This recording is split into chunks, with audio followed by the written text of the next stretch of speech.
Mr. President and members, I respectfully stand in opposition to AB 3131. Our world certainly is changing. We're seeing a new normal in many factors of our lives, including wildfire and terrorism. Every year it seems like we're asking more of our law enforcement men and women in the defense of our communities and our families to face these growing threats. These new threats require new equipment, and this new equipment is very expensive. One of the best tools for law enforcement bodies across this state is the Department of General Services. The way this department works is with a very short notice, our law enforcement groups are notified about the release of a list of items.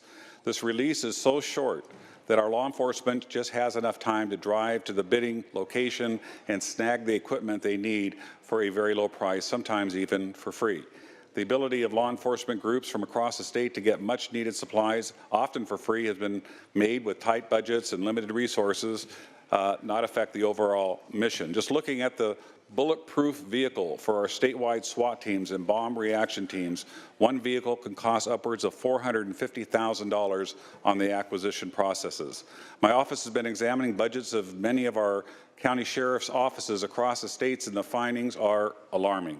In our more rural counties like Amador County, funding for supplies is tight, and with the loss of quick access to these surplus items, these law enforcement departments are going to have to choose between training and recruitment versus supplies and equipment.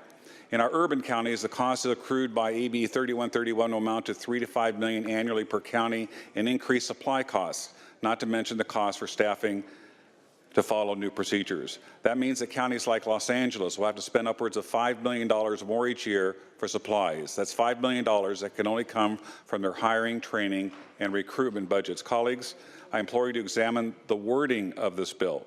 This bill will place an undue burden on our law enforcement departments that are already under the oversight of elected officials, and will also place a huge demand on the already tight budgets that these departments already work under. It's for those reasons that I respectfully ask for no vote.